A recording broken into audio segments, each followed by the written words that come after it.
La défaite de la mafia khazariane devient une certitude alors que la rébellion se répand dans lieu, aux États-Unis et ailleurs. Publié par Benjamin 5 juillet 2016. La fin de la tyrannie de la mafia khazariane sur la planète Terre s'approche grandement en effet. Les Rothschild et autres top familles mafieuses khazarianes comme les Borgia, les Médicis, les Del Banco, Warburg, les Rockefeller, y compris les Clinton, les Bush, Pix, ont jusqu'au 10 juillet, pour parvenir à un accord de paix avec le peuple de la planète. Après cela, une prime de 100 millions de dollars, payable en or, sera remis à toutes et chacune des personnes pouvant arrêter, et s'ils résistent à l'arrestation, tuer, les membres de ces familles génocidaires. Nous avons entendu dire qu'au sein de la famille, il y avait de vicieuses luttes intestines et des argumentations sur ce qu'il faut faire au sujet de cette situation. Alors que cette lettre d'information était sur le point d'aller en ligne, nous avons été contactés par une faction des Rothschild, et une rencontre avec un représentant de la société Dragon Blanc est maintenant prévue pour cette semaine. La réunion portera sur comment créer un système financier qui soit bon pour l'humanité et la nature. Il y sera également question de créer un nouveau système méritocratique, démocratique et transparent pour la planification de l'avenir, pour notre espèce et la planète. Pour rappeler à ces familles ce qui est en jeu, voici un message envoyé par un haut responsable du Pentagone. De multiples sources m'ont dit qu'il y a une multitude de personnes, hommes et femmes, qui sont en attente d'une résistance de coopération de la part des RKM, Rothschild/Bauer. Ces gens sont désireux de mettre fin à la vie des criminels RKM de tout niveau. Vous voudrez peut-être laisser savoir aux représentants que ceci est pour de vrai, et qu'ils ne peuvent pas se sauver ou se cacher, leur temps est écoulé. Il est temps de se rendre où ils vont tous mourir, y compris leurs familles, leurs cousins les plus éloignés. Ceci mettant fin ainsi à cette lignée malsaine, qui torture l'humanité depuis si longtemps. Encore une fois, bonne chance avec les négociations. S'ils tentent de se défiler, il y aura des conséquences, et des importantes. Cela étant dit, passez une bonne journée. La semaine dernière, le gouvernement chinois a également pris contact avec les dirigeants d'autres pays asiatiques, ainsi qu'avec les chefs des nations du groupe G20, pour les informer qu'ils s'attendent à ce qu'un accord soit atteint entre la société Dragon Blanc et le groupe de la famille Rothschild.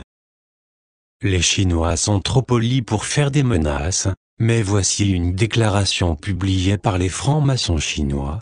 Nous allons coopérer avec toute religion, toute société, toute faction, parti politique ou tout pays, qui est d'accord avec les principes de coexistence, de coprospérité et de paix mondiale. Cependant, nous allons couper toute relation avec tous ceux qui ne parviennent pas à se mettre d'accord sur l'objectif de la paix mondiale. Pourtant, un autre groupe, prétendant représenter une coalition de 172 nations souveraines, a également lancé sur la table la semaine dernière son soutien pour un nouveau système financier. Les sources du Pentagone disent que la chancelière allemande, Angela Merkel, membre de la famille de Saxe-Gotha-Rothschild, a déjà conclu un accord avec les Chinois lors de sa visite en Chine le 13 juin.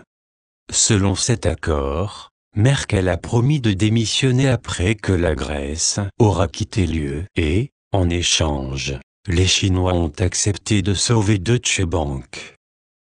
Autrement, Deutsche Bank ne pourrait pas survivre au départ de la Grèce de l'UE. 71% des Grecs sont contre l'UE et seulement 27% la soutiennent, car cela signifierait un défaut sur la dette grecque, laquelle dette a été utilisée par Deutsche Bank et d'autres, pour créer des montagnes de dérivés.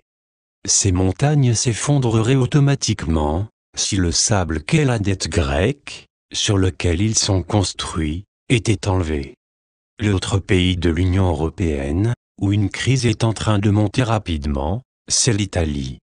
Là, le Premier ministre italien, Matteo Renzi, a promis 150 milliards d'euros du gouvernement pour renflouer les banques italiennes, seulement pour se faire réprouver publiquement par les Allemands, qui ont dit non à un tel accord, parce qu'ils finiraient par payer pour cela. Les Italiens ont alors dit aux Allemands que c'était aux Italiens de décider. Cela a dégénéré en une querelle publique, qui est susceptible de finir avec une Italie voulant revenir à la lire, et Renzi à devoir démissionner, disent les sources de la CIA en Europe. Alors bien sûr, le président François Hollande sera également contraint de démissionner, car du moment que l'Italie quitte, la France sera également contrainte, de par la réalité financière, de quitter l'euro et revenir au franc. En outre, la plus haute cour de l'Autriche a jugé la semaine dernière que la récente élection présidentielle là-bas avait été marquée par la fraude et devait être tenue à nouveau. Ceci est presque certain d'aboutir à l'élection de l'extrême droite, à savoir contre le totalitarisme du candidat présidentiel du Parti de la Liberté, Norbert Hofer. Les factions pro-Union européenne ont essayé d'arrêter cette désintégration en proposant une Union européenne exerçant un contrôle encore plus serré, plus central. Ils proposent même l'expansion de l'Union européenne dans le Moyen-Orient et en Afrique. Bien sûr, compte tenu de leur déplaisante histoire coloniale, vous pouvez être assez sûr à parier que les peuples d'Afrique et du Moyen-Orient vont dire « merci mais non merci ».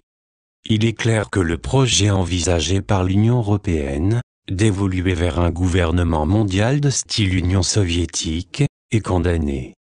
Dans cette situation, le président de la Commission européenne, Jean-Claude Juncker, qui est apparemment tous les jours à se saouler de plus en plus, a déclaré au Parlement européen avoir eu des discussions avec les dirigeants des autres planètes au sujet de la situation dans l'UE.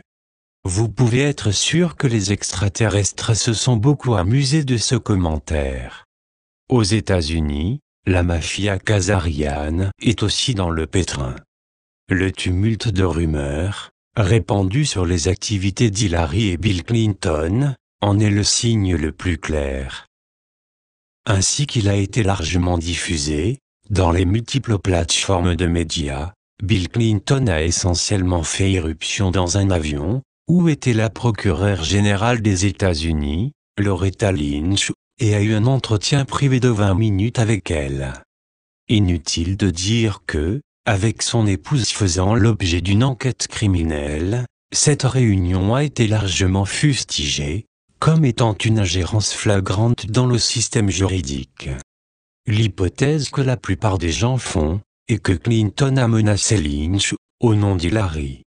Quoi qu'il en soit, Lynch a publié plus tard une déclaration publique, disant qu'elle allait aller de pair avec ce qu'auront décidé les responsables de carrière du FBI. Ces fonctionnaires de carrière ont longtemps fait savoir que, si Hillary était quelqu'un d'autre, elle serait allée en prison depuis longtemps. Les sources de la CIA, à Washington DC, disent que le scénario le plus probable maintenant, est qu'Hillary allait être reconnue coupable et ensuite graciée par le président Obama. Cependant, ni Hillary, ni aucun autre membre de la mafia, ne seront autorisés à gouverner les États-Unis à nouveau.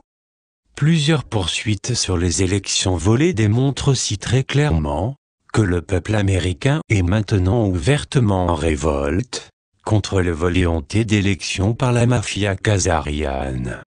Les sources du Pentagone disent maintenant que cela fait partie d'une révolution grande échelle, se déroulant maintenant contre la tyrannie de la Réserve fédérale. Une source dit que le Brexit inspire pour un exodus et un Califexit, puis d'autres États vont également se lancer. Cette source du Pentagone prédit qu'il y aura aussi la Mexit face à l'OTAN, à l'ONU et aux accords de libre-échange globalistes comme NAFTA, TPP type. Il y a également eu un revirement complet au Moyen-Orient. Comme nous avons rapporté la semaine dernière, l'Égypte et Israël demandent maintenant à se joindre à l'Organisation de coopération de Shanghai, un groupe qu'a rejoint leur supposé ennemi depuis toujours, l'Iran.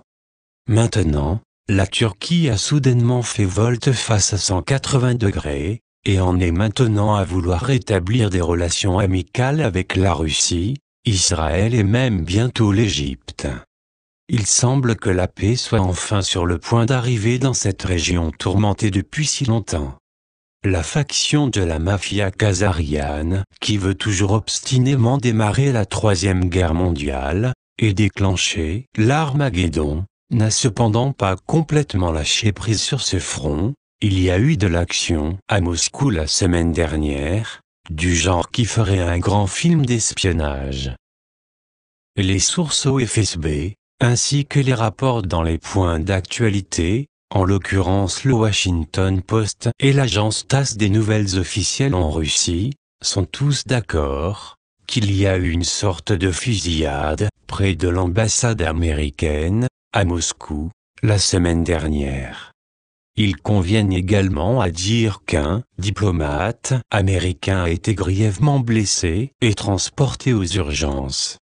Le site de nouvelles sur Shafal, dirigé par US Naval Intelligence, dit que les Russes se sont saisis d'une sorte de dispositif électronique contenant des informations sur le personnel de la flotte russe dans la Baltique. Immédiatement après cet incident, le chef de la flotte russe dans la Baltique et plusieurs de ses sous-commandants ont été démis de leurs fonctions. Les Russes ont aussi immédiatement fait l'offre publique de fournir les coordonnées exactes du transpondeur dans les pays voisins, pour tous leurs avions volant dans l'espace aérien ouvert, sur la mer Baltique. Il est clair que cela visait à empêcher toute interprétation erronée des actions des Russes dans la région. Compte tenu du comportement passé des fanatiques religieux khazarians, qui veulent déclencher la fin des temps, c'est une bonne supposition de penser qu'une autre tentative de déclencher une guerre nucléaire a été écartée. Ce que ces fanatiques religieux doivent faire entrer dans leur tête, c'est que le monde n'est pas sur le point de s'éteindre, le monde est sur le point de commencer, ou de renaître en ce paradis, qu'il a toujours été destiné à devenir. Sur ce front, nous espérons avoir quelques bonnes nouvelles à annoncer la semaine prochaine, si les négociations avec les représentants Rothschild se passent bien. Sinon, la bataille continuera jusqu'à ce que les gens du monde entier soient victorieux. La libération planétaire est pour bientôt. Traduction Estelle P. Version originale anglaise, benjaminfulfort.net NDLT. Pour ceux qui comprennent l'anglais, je suggérerais vraiment que vous vous abonniez à la lettre hebdomadaire de Benjamin Fulfort. Les gens comme lui travaillent fort pour nous, et ce, au péril de leur vie. Les soutenir est un tout petit moyen de leur témoigner notre reconnaissance.